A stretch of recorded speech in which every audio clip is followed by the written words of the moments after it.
So, yeah. So you talked about this earlier when you talked about the need for networking. Yes. Okay, and mentorship. Yes. Okay, tell me more about it in general. You know, the challenges and the need of networking and mentorship. Okay. So I use so many stories. I can just pick out a story from one of the stories I've taken, but I'll use myself as an example.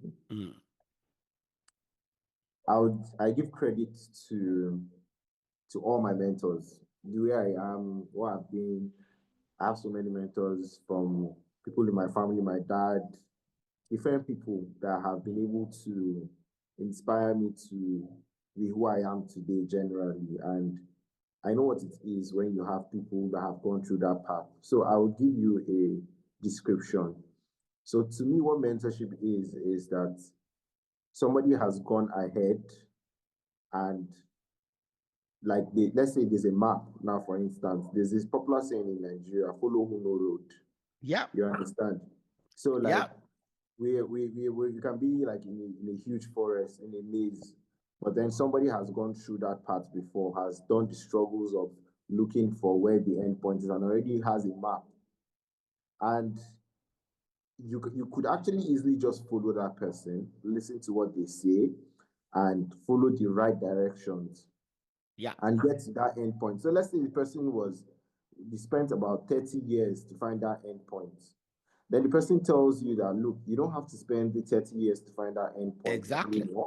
You can just use 5 years and just do these certain things that I've told you. Because after everything is said and done, everything I achieved in that 30 years was able to be complete in about 5 years. But then you now decide to go on the path and start struggling for another 30 years. Yeah. So and then it becomes a continuous circle. So by the time you use 5 years, the next person you're going to train would use 3 years. Yes. The next person you're going to train would use 2 years. So that's a beautiful description for mentorship. And it is for people who aspire to do some certain things, to reach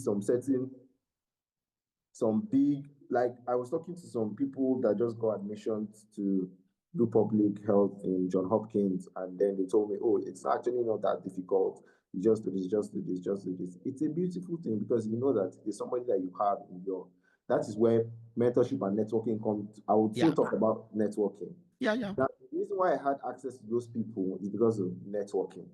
You understand? I knew this person that knew this person. Oh, this person came from, a lot of people send opportunities to me on a daily basis. Oh, there's this nomination here, there's this grant here. Why are they sending all that? It's because I've had personal contact with them. We have worked together in maybe one project, one Dog Explorer training program that I trained them here this year, last year. And then we've already built this professional relationship. And then we're all looking to grow. That community, people sending opportunities. The community is like about 1,000 medical students, a combination of medical students and healthcare professionals. So every day, this person is posting about this opportunity here, this scholarship here, this grant here. We sit down, we discuss, we debate some topics in the medical ecosystem. So many things, and then you're learning, you're seeing this person going there, achieving this. Oh, how did you do this? Oh, I did it like this, I did it like this. So stepping stones, you understand? And stepping stones comes from networking. So networking is directly translated into mentorship. How did I even find my mentors? I found most of my mentors on LinkedIn. So I saw the great things they were doing. I appreciated them. I spoke to them about it. I told them that, oh, look, this is what I'm doing. I really like what you're doing. Can we collaborate? You know, when I look at some people and I look at some posts I see on Instagram, on X, formerly Twitter sometimes, and I see people saying that, oh, LinkedIn is absurd, it's when you come in, people are just proud, boasting, and saying a lot. And then I just laugh. It's either you make a decision when you come on the platform. It's either you decide to collaborate and learn, or you become envious and become withdrawn out of the entire thing. So it's good to be inspired by people and what they're doing and learn from them. Yeah. Collaboration is the key to growth. So everybody that I come across, even competitors to in what we're doing, Doc Explorer, I didn't even know there were other people doing it. I decided to collaborate with them rather than, because we're not fighting, we're moving towards a cause, we're trying to achieve something here. You understand? So if I see more people that are doing what we're doing, how about we put heads together and make it bigger? You understand? What am I doing that you're not doing? What are you doing that I'm not doing? How can we put heads together to make this even a larger cause? So it's just those two things are very, very necessary. Yeah. Knowing how to communicate, now there's one thing about networking. It's one thing to know how to talk to people, it's one thing to know how to keep people in the network. Now it's not always take. You need to learn how to give. Yep. You understand? You need to learn how to give. You need to learn how to contribute value to somebody else too as well. So the people that I get value from, I make sure from time to time, oh, I saw this, I recommended you for this. It's an exchange program. When they recommend you, you know the person's services are very good, top notch, and you recommend them when you come across an opportunity, Yeah. or you see something. It's an ecosystem. So we need to learn how to function. That's the best way. And my dad told me one thing some time ago, and he said that the biggest thing that you can get is your social assets. That social network. That's the best thing. That's the biggest thing that you can have. So yes, that's mainly the summary for networking and mentorship. One of my mentors, I went to his office 1996. So I went to his office in Antony and I saw a book, Dig Your Well Before You're Thirsty. See, that's a good one. It's the best networking book I've ever read.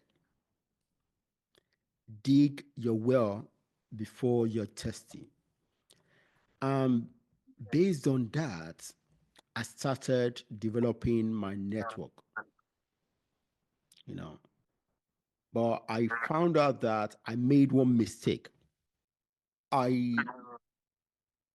got a lot of people who relied on me to help them. Yes, I also had some people who I relied on to help me, but there were very few.